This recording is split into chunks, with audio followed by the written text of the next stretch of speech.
Hello dear lovely students. आज का जो चैप्टर है वो क्लास 7 की पूर्वी बुक में से लास्ट चैप्टर है रानी अब्बक्का। और इस वीडियो में हम उसकी समरी जो है हिंदी में पढ़ने वाले हैं। डीपली शुरू करते हैं। रानी अब्बक्का जो है वो भारत के कर्नाटक राज्य के पश्चिमी तट पर स्थित एक छोटे से राज्य उल्लास की रानी थी।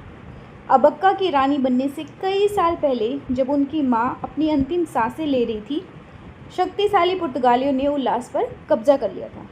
इसका मतलब था कि उल्लास एक जागीरदार राज्य बन चुका था जो पुर्तगालियों को टैक्स यानी कि कर देने के लिए मजबूर था, और जो पुर्तगाली थे वो इस क्षेत्र के विदेशी शासक थे। अब्बक्का जो बहुत ही पावरफुल थी, वो रानी बनने के लिए पंक्ति में खड़ी थी। क्यों? क्योंकि उनकी जो माँ है वो अंतिम सांसें ले रही थी और अब अब्बक्का रानी बनने वाली थी। उनकी माँ जो कमज़ोर महसूस कर रही थी खुद को और लड़ने में असमर्थ थी और असहाय होने के बारे में अपना दुख व्यक्त कर रही थी वो, जबकि पुर्तगालियों ने उनकी भूमि को नियंत्रित कर लिया था।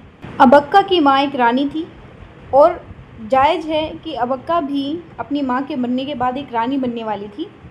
तो जब उनकी माँ अंतिम क्षणों में थी तो वो बहुत ही ज़्यादा कमज़ोर और बहुत ही ज़्यादा असहाय महसूस कर रही थी और वो लड़ने में असमर्थ थी। तो उन्होंने अपना दुख जो है ना वो अब्बक्का के सामने रखा और उस समय पुर्तगालियों ने पूरी तरीके से उनकी जो भूमि है, उनका जो राज्य है उल्लास, उसको कब्जे में कर लिया था अपने।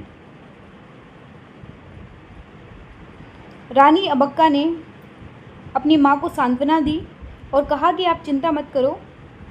अब्बक्का ने वादा किया कि जब तक वह पुर्तगालियों को अपने तट से बाहर नहीं निकालती तब तक वह आराम नहीं करेगी।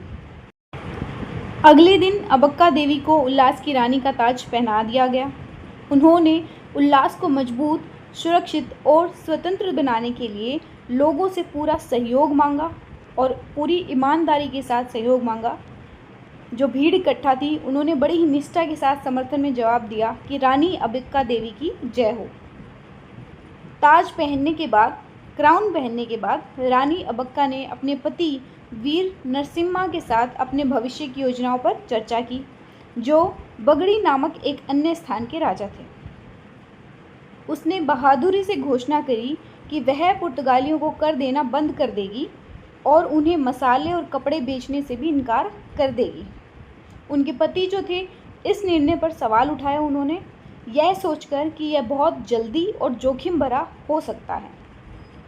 वीर नरसिम्हा को चिंता थी कि रानी अब्बक्का का यह साहसिक निर्णय उन्हें खतरे में डाल देगा। उन्हें डर था कि पुर्तगालियों को संदेह हो जाएगा, उनको शक हो जाएगा कि वह उनके साथ काम कर रहा था, जिससे उसका खुद का राज्य बंगाली तो जो है पुर्तगालियों के गुस्से का शिकार हो सकता है। इस डर के कारण उन्हें लगा कि उन्हें रानी अब्बक्का को अपना मन बदलने के लिए राज़ी करना पड़ेगा। हालांकि रानी अब्बक्का ने यह कहकर जवाब दिया कि वह पुर्तगालियों से डर सकते हैं, लेकिन उन्होंने अपने महान साहस और दृढ़ संकल्प को दिखाते हुए उनसे डरने से इनकार कर दिया। उसने कहा अपने पति से कि वो डरपोक हैं लेकिन मैं नहीं हूँ। जैसे ही रानी अब्बक्का चली गई, उनके पति ने अपने सैनिकों को रुकने और उन्हें पकड़ने के लिए कहा। फिर भी रानी अब्बक्का की इतनी मजबूत और शक्तिशाली जो प्रेजेंस थी, उपस्थित थी, कि कोई भी सैनिक नहीं हिला वहाँ से।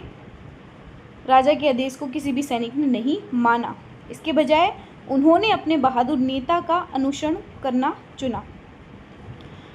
रानी अब्बक्का ने तब अन्य राजाओं, अन्य शासकों के साथ एक बैठक करी और उन्होंने सुझाव दिया कि अगर वे एकजुट हो जाते हैं, एक साथ लड़ते हैं, तो वे पुर्तगालियों को उनकी भूमि से बाहर निकाल सकते हैं। राजाओं में से एक ने जवाब दिया कि यह इम्पॉसिबल है, यह असंभव है, क्योंकि वे पुर्तगाली के लिए कोई मुकाबला नहीं कर सकते। पुर्तगाली जो है वो बहुत पावरफुल हैं। एक अन्य शासक ने कुछ शासकों के बीच आत्मविश्वास और भय की कमी को दर्शाते हुए उन्हें उकसाने की सलाह नहीं दी। उसने कहा कि आप जो है वो डर पैदा कर रहे हो, ऐसा मत करो।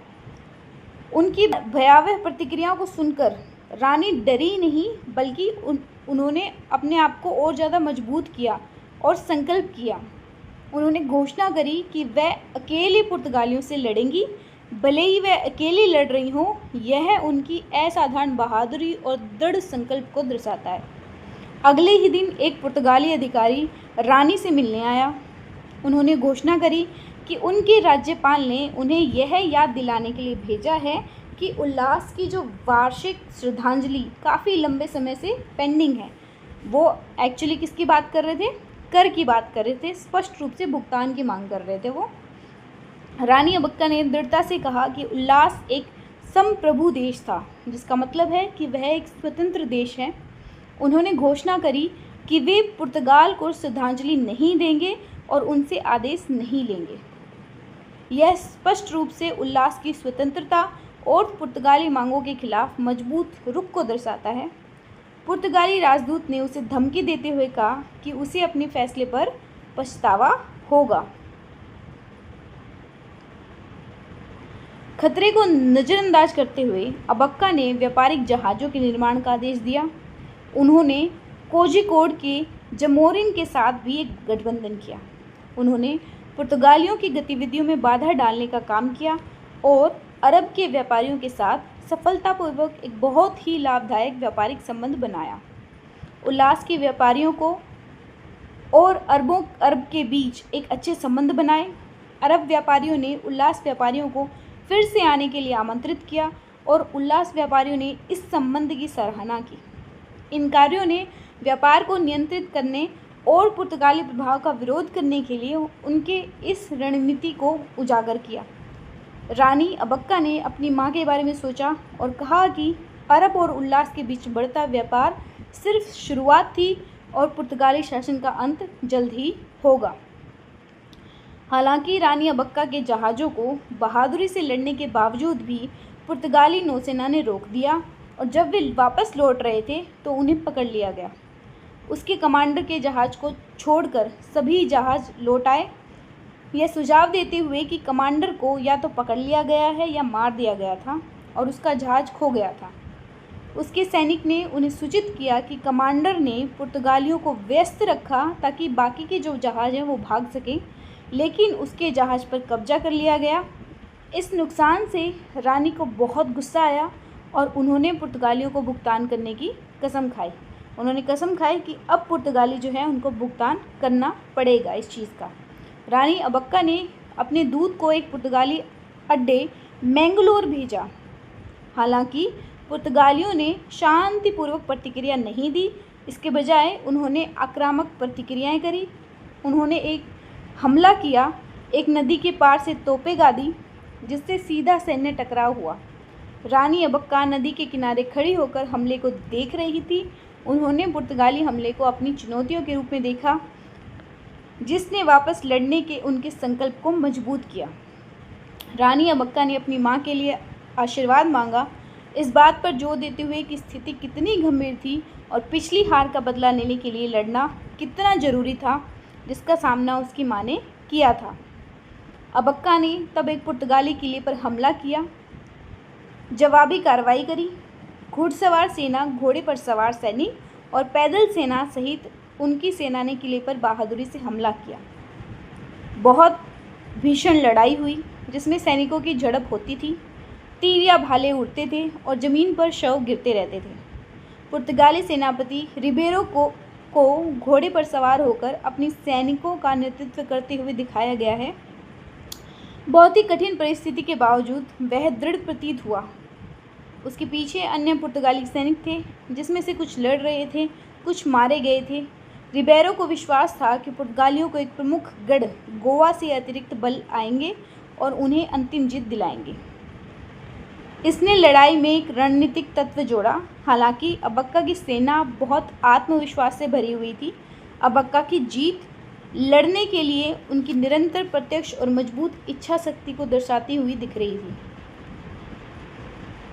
कहानी का जो ये पार्ट है उसमें स्पष्ट रूप से पुर्तगाली खतरे के खिलाफ अबक्का के सक्रिय और आक्रामक नेतृत्व को दर्शा रहे हैं। जब रिबेरो ने यह खबर गोवा में पुर्तगाली राज्यपाल को दी कि किला गिर गया है, तो राज्यपाल बहुत हैरान और गुस्से में थे। उन्हें विश्वास नहीं हो रहा था कि सिर्फ एक महिला ने शक्तिशाली पुर्तगालियों को हरा दिया। जिससे वे अन्य स्थानीय शासकों को मूर्ख लगे। इसके बाद पुर्तगाली सेना उल्लास पर हमला करने के लिए इकट्ठा हुई। अपनी बहुत ही महत्वपूर्ण जीत के बाद निडर रानी अबक्का ने अपने सैनिकों से बात की। उन्होंने उनसे कहा कि यह अंतिम और सबसे महत्वपूर्ण लड़ाई होगी। उन्होंने पुर्तगालियों को पूरी तरह से हराने के लिए अपनी पूरी ताकत से लड़ने के लिए प्रोत्साहित किया। उसके सैनिक उसकी जय जयकार करने लगे, अपनी रानी के लिए लड़ने के लिए तैयार थे। भयंकर लड़ाई 4 दिनों तक चली, लेकिन उल्लास की सेना काफ़ी मजबूत साबित हुई। पुर्तगालियों को हार का सामना करना पड़ा और उन्हें तेज़ी से पीछे हटना पड़ा, जिससे उल्लास को फिर कभी परेशानी का सामना नहीं करना पड़ा।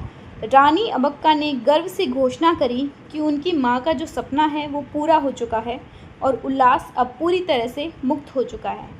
बाद में रानी अबक्का ने पुर्तगालियों से मैंगलोर के किले पर कब्जा करने में किलाड़ी के राजा वेंकटप्पा नायक की सहायता करी।